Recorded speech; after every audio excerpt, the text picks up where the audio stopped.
From the 1011 Now streaming studio, this is 1011's Morning Pulse. Sponsored by Murray Roofing.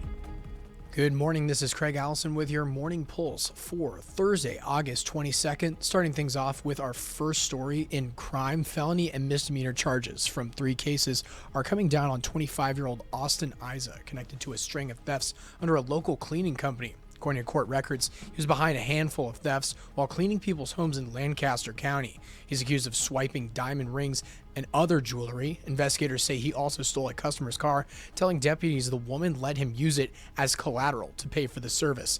Isa is due back in court in September and October.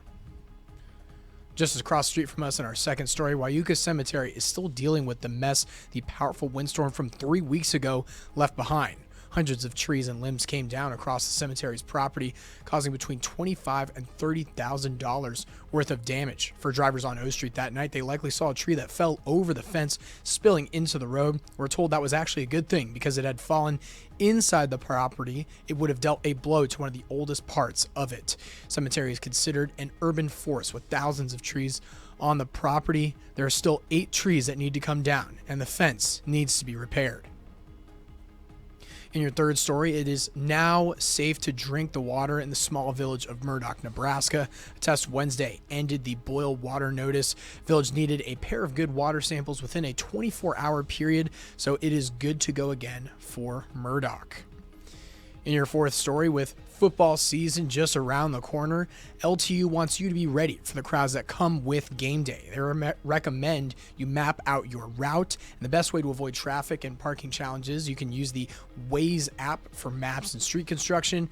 And there's also StarTrend's Big Red Express. That's something to note. E-scooters will also not be available for use during home games.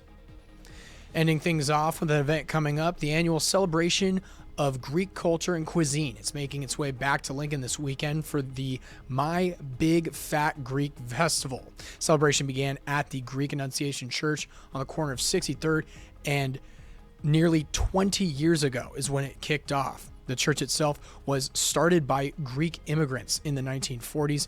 This year, tickets are not required to purchase food and drinks. The festival is tomorrow from 5 to 9 p.m. and Saturday from 11 a.m. to 9 p.m.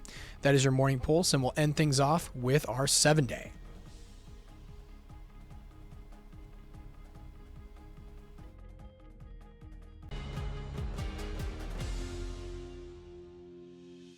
You've been listening to 1011's Morning Pulse. Watch, listen, stream on the 1011 Now app, on YouTube, or wherever you get your podcasts. Sponsored by Murray Roofing.